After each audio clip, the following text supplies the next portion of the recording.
এদিকে শেখ হাসিনাকে দেশে ফেরানোর পরিকল্পনা বাস্তবায়ন শুরু করেছে সেনাবাহিনী। গতকাল রাতে ভারতের বিপক্ষে কথা বলায় ভিপি নুরুল হক নূরকে কুকুরের মতো পিটিয়ে আইসিইউতে পাঠিয়েছে সেনাবাহিনী। এবার কপাল পড়ল ডক্টর ইউনূসের। সকাল থেকে সরকার পতনের ডাক দিয়েছে শিক্ষার্থীরা। গত বছরের মতো তাণ্ডব চালাচ্ছে রাজপথে ছাত্র সমাজ। চাপার কাদের উপর ভর করে আপা ফিরে আসার একটি চেষ্টা করছে। আগামী কালকের মধ্যে এই সরকার ক্ষমতায় থাকবে কি থাকবে না তার সিদ্ধান্ত বাংলাদেশের জনগণ নিবে।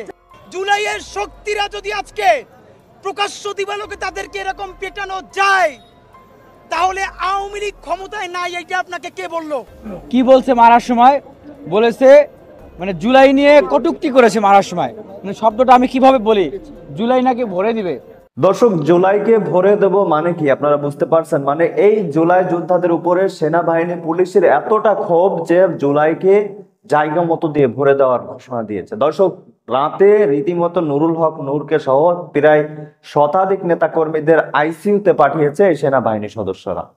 দর্শক, তাহলে যেই ভাবনা চিন্তা দেশের মানুষ কিংবা আমরা করেছিলাম যে সেনাবাহিনীর কাঁধে পা দিয়ে শেখ হাসিনা বাংলাদেশে আসবে, যদিও জুলাই আন্দোলনের সময় না পেরে সেনাবাহিনী কিছু বলেছিল না, তবে শেখ হাসিনা যে বাংলাদেশে থেকে যাক বা শেখ হাসিনা ক্ষমতা ছেড়ে চলে যাক এটার পক্ষে ছিল না সেনাবাহিনী।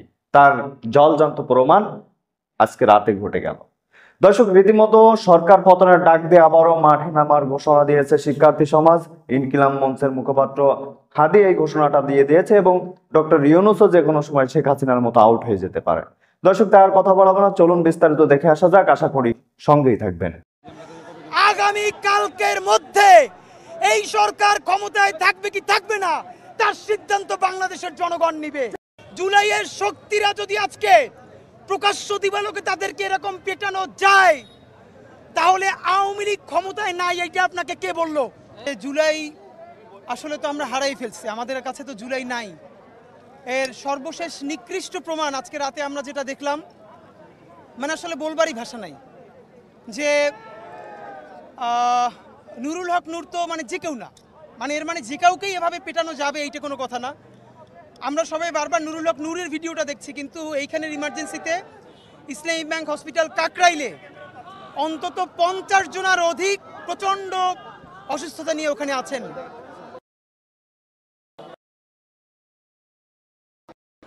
নির্বাচনের ট্রেন ছেড়ে দেওয়ার মধ্যে ঢাকায় প্রকাশ্য দিবালোকে মিডিয়ার সামনে একটা রাজনৈতিক দলের প্রধানকে এভাবে পেটানোই শুধু যায় না, একটা হলো on the spot of the movement আপনি সিচুয়েশন কন্ট্রোল করবার জন্য ধস্তাধস্তি করেছেন, আর একটা হলো কতটা ক্ষোভ কতটা আক্রোশ থাকলে লাঠি দিয়ে খুঁচিয়ে খুঁচিয়ে মারা যায়।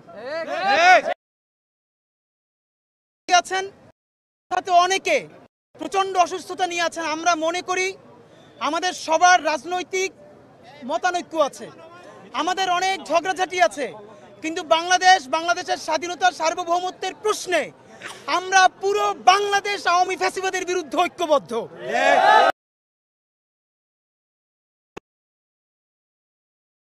সেই শক্তি ফ্যাসিবাদকে ফিরিয়ে আনবে এবং ষড়যন্ত্র করবে, আমরা সেটা হতে দিব না। আমাদের সাথে গণ অধিকার পরিষদের সেক্রেটারি রাশেদ ভাই আছেন, দেখেন কি অবস্থা।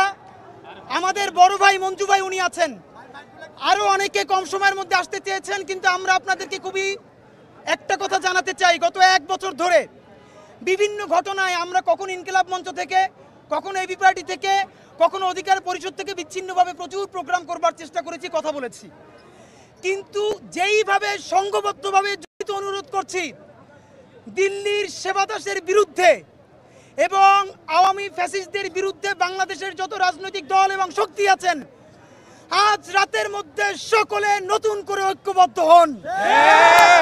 ভাইরা আমার, আমরা যদি ঐক্যবদ্ধ হতে না পারি, বাংলাদেশ বাঁচবে না, স্বাধীনতা বাঁচবে না, সার্বভৌমত্ব বাঁচবে না। জুলাইয়ের শক্তিরা যদি আজকে প্রকাশ্য দিবালোকে তাদেরকে এরকম পেটানো যায়, তাহলে আওয়ামী লীগ ক্ষমতায় নাই এইটা আপনাকে কে বললো? এখন আওয়ামী লীগের বি টিম নাকি সি টিম ক্ষমতায় সেইটা আমরা জানতে চাই। ভাইরা আমার, মঞ্জু ভাই নির্দিষ্ট একটা সময় ঘোষণা করবেন, আমরা সবাই নিজেরা একসাথে হয়েছি, সেই সময়ের মধ্যে কোনো একক উপদেষ্টার কথা বলছি না, পুরো সরকার এইখানে কারা হামলা করেছে প্রত্যেকের ফুটেজ আছে, সে আর্মি হোক, পুলিশ হোক, অন্য যে কোনো বাহিনীর হোক, আমরা জানি না। আমরা খুবই দায়িত্বশীল আচরণ করছি। আমরা চাইলে এখন ঢাকাকে অচল করতে পারতাম, আমরা চাইলে এখন প্রচন্ড এমন পরিস্থিতি তৈরি হতো যেটা সামাল দেওয়া সরকারের জন্য ক্ষতি হতো। আমরা সেটা চাই না, আমরা দেশের স্থিতিশীলতা চাই। এর মানে এই না জুলাইয়ের এই শক্তিগুলোকে পিটে রক্তাক্ত করলেও আমরা সংযম দেখাবো, আর সেইটার মাধ্যমে আপনি আওয়ামী লীগকে ফিরিয়ে আনবেন, সেইটা আমাদের জীবন থাকতে হইতে দিব না। সুতরাং বন্ধুরা আমার, নুরুল হক নূর এবং তার বন্ধুদের উপরে যেই হামলা হয়েছে, এই তার নেতাকর্মীদের উপরে যে হামলা হয়েছে, এই হামলা তার একক তার উপরে হয় নাই, মঞ্জু ভাইয়ের উপরে হয়েছে, ইনকিলাব মঞ্চের উপরে হয়েছে, সারা বাংলাদেশের স্বাধীনতার সার্বভৌমত্বের পক্ষের শক্তির উপরে হয়েছে। সুতরাং মঞ্জু ভাই এখন সময় ঘোষণা করবেন, সেই সময়ের মধ্যে পুরো সরকার আমাদেরকে জানাবে তারা ঠিক কোন সময় এইখানে যারা উস্কে দিয়ে এইভাবে পিটিয়ে আহত করেছে তাদের বিরুদ্ধে কি সিদ্ধান্ত নেওয়া হবে। যদি না নেন, আগামী কালকের মধ্যে যারা সেখানে এই হামলা করছিলেন তাদের অনেকেই বলছিল যে জুলাই ভরে দেবে। এখন অবশ্যই আমরা বুঝতে পারলাম যে এইভাবে নৃশংস হামলা অবশ্য তারাই করতে পারে যারা জুলাইয়ের পক্ষে শক্তি না। এই জন্য আমরা 24 ঘন্টার আলটিমেটাম দেওয়া হয়েছে। এখানে 24 ঘন্টার ভিতরে যারা এই হামলায় জড়িত ছিল তাদের বিচারের জন্য। দেখেন যে আলটিমেটাম দেওয়া হয়েছে, এইটাই আলটিমেটাম। আর আপনারা ইতিমধ্যে দেখেছেন যে অনেক রাজনৈতিক দল, ছাত্র সংগঠন তারা প্রতিবাদ জানিয়েছে। যারা ডাকসুর ক্যান্ডিডেট, উনি তো ডাকসুর সাবেক ভিপি ছিলেন, তারাও এখানে এসছেন, ওনার খোঁজ খবর নিয়েছেন, তারাও প্রতিবাদ জানিয়েছেন। ঢাকা বিশ্ববিদ্যালয়ের শিক্ষার্থীরা প্রতিবাদ জানিয়েছেন। আমিও ঢাকা বিশ্ববিদ্যালয়ের শিক্ষার্থী হিসেবে আমি প্রতিবাদ জানাই। বাংলাদেশের আজকে অনেকেই কান্না করেছে। আমরা ফ্যাসিবাদী আওয়ামী লীগের সময় কখনো কান্না করি না, আপনারা দেখবেন আমরা কখনো কান্না করেছি। হামলা মামলা শিকার হয়েছি, জেল জুলুমে গিয়েছি, আমরা কখনো কান্না করি নাই। আমাদের চোখে ছিল অগ্নিস্ফুলিঙ্গ দাবানল। কিন্তু আজকে কেন কান্না জানেন? আমাদের রক্তের উপর দিয়ে এই জুলাই অভ্যুত্থান পরবর্তী বাংলাদেশে এইভাবে করে হামলা হবে এটা আমরা কল্পনা করতে পারি। আজকে নূরের উপর হামলা করা হয়েছে, নুরুল হক নূরের উপরে, বুয়েটের শিক্ষার্থীদের উপর হামলা করা হচ্ছে। যেই শিক্ষার্থীদের রক্তের উপরে এই অভ্যুত্থান, সেই শিক্ষার্থীদেরকে আপনারা সম্মান করবেন না? তাদের সাথে আপনারা তাদেরকে তো ন্যূনতম এখন মূল্যায়ন করতেছেন না। তাদেরকে যেভাবে নৃশংসভাবে পিটাচ্ছেন, হামলা করতেছেন। আমরা স্পষ্টভাবে বলে দিতে চাই, আজকে যে ছাত্রদের চোখে অশ্রু দেখেছেন, এই অশ্রুর গভীরতা আপনারা চিন্তা করুন। এই অশ্রুর গভীরতা মর্মার্থ যদি আপনারা চিন্তা করতে না পারেন, সেনাবাহিনী যে বিজ্ঞপ্তি দিয়েছে, ওনারা যদি এই তরুণদের, এই দেশের মানুষের এই অশ্রুর গভীরতা যদি ওনারা চিন্তা করতে, ওনারা যদি হিসাব করতে ভুল করে, আমরা মনে করব যে। তো দর্শক দেখছিলেন খুবই গুরুত্বপূর্ণ সংবাদ। দর্শক এই মুহূর্তে দেখছিলেন রাশেদ খানের মুখ থেকে আমরা আলোচনা শুনছিলাম। তিনার হাতে কিন্তু রীতিমতো আমরা ব্যান্ডেজ লক্ষ্য করেছি। তিনি কিন্তু খুবই চোট পেয়েছেন এবং তিনি বলতে চেষ্টা করেছিলেন যে জাতীয় পার্টির ঠিকানা এই বাংলায় হবে না। গত 15 বছর আওয়ামী লীগের 5 আটা যাদেরকে প্রথম সারিতে উল্লেখ করা হয়, তার ভিতর থেকে একটা ছিল হচ্ছে জাতীয় পার্টি, এবং এই জাতীয় পার্টিকে নিষিদ্ধের জন্য কিন্তু আজকে যে হামলা মামলার ঘটনা ঘটেছে, রীতিমতো জিএম কাদেরও কিন্তু সেখান থেকে পালিয়ে গিয়েছে এবং দুই দলের মধ্যে রক্তক্ষয়ী সংঘর্ষ হয়েছে।